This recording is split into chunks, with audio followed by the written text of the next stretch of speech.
И така, здравейте на всички! Както сте разбрали от заглавията, този клип ще е сутрешна рутина. Какво правя сутрин, когато стана.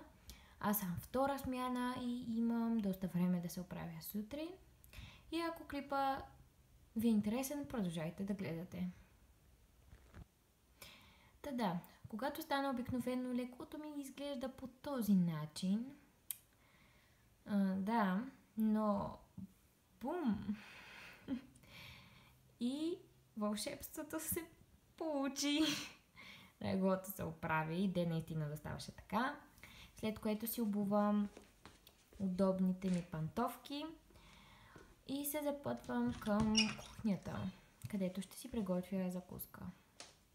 Да, ето е кухнята.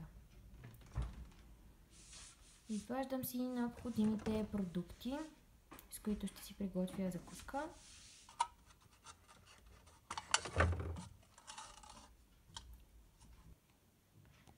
И да, това е скромната ми закускица от кисело мляко и мюсли и задължително гледам да има някакъв сок и някакъв плод.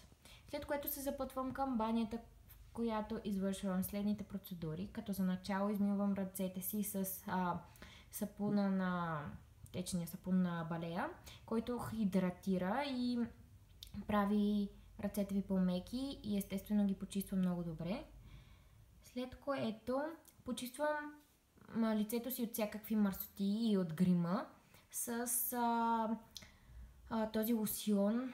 Не знам точно какво е, той е като мляко за лице.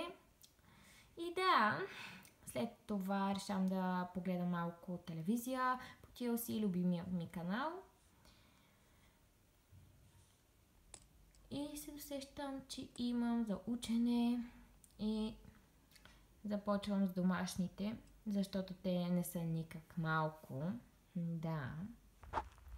И като цяло това беше клипът. Надявам се да ви е харесал. Съжалявам, че беше твърде кратък, но просто това са всички неща, които правя през дена. Предполагам, че и Габи ще направи същия клип. Но ще видите нейната версия. И да, пак казвам, надявам се клипа да ви е харесал. Ако е така, дайте палец нагоре, абонирайте се, пишете в коментарите, дайте идея какъв да е следващия клип. И общо взето е това. До скоро и отново казвам, дано клипът да ви е харесал.